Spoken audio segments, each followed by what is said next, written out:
Hi, it's Caitlyn Schmidt and Thomas Martin, and for our project we decided to focus on the 1999 Venezuela flooding and debris flow.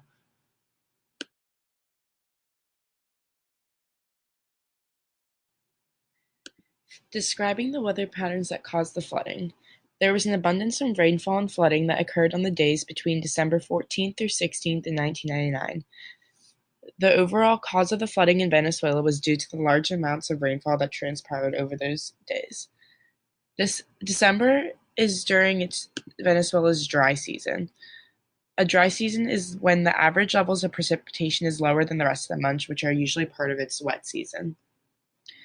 The extreme rainfalls caused landslides on the slopes of the Sierra de Avila. It also caused debris flow that damaged areas along the Caribbean Sea. In conclusion, the feature was driven by precipitation as it was caused by rainfall. It is safe to conclude that this weather pattern did not occur due to a seasonal time in Venezuela. All of the information presented on this slide can be found on the website called USGS, Science for a Changing World.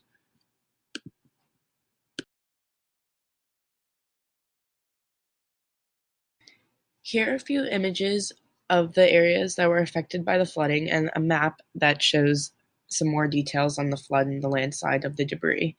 The citations for these images can be found on the citation page at the bottom of the presentation.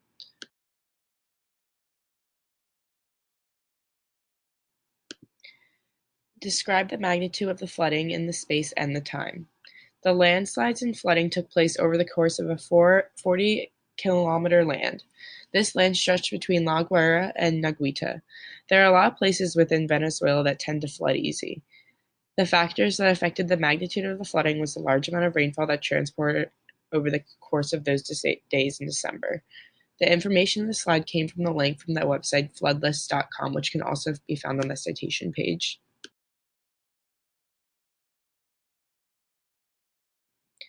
Describe the societal and economical impacts of the flooding. The societal impact is that thousands of people within their homes were swept up and buried. Neighborhoods were also swept up, and for some that was an instant moment. Debris began to pile along the bottom of mountains and homes, which there stood high-rise apartment buildings. It was common for some to be stuck on rooftops for days because it was impossible for them to leave their homes.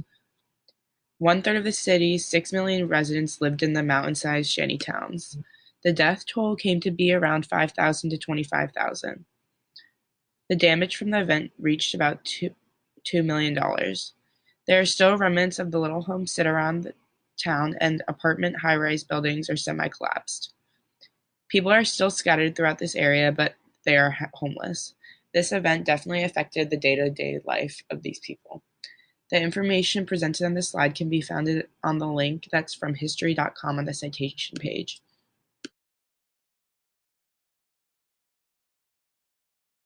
Here are another two images that shows the overall impact of the flooding and debris flow. The links and citations for these pictures can be found on the last slide.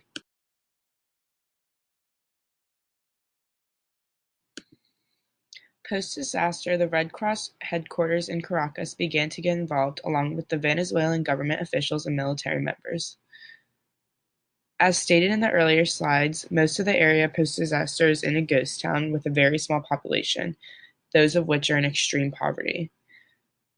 No action has really been conducted out still, and Caracas still remains at high risk for those who still live there. During the time of the event, there was an extreme lack of communication between the military government officials and the organization. This led to chaos within the country. Volunteer members began showing up at the headquarters of the Red Cross, and there were a lot of people available to help and work, but they had nobody to take orders from. Poorly prepared, the Venezuelan Red Cross could not instruct people what to do. The information presented on this slide can also be found in a link on the citations page that came from history.com.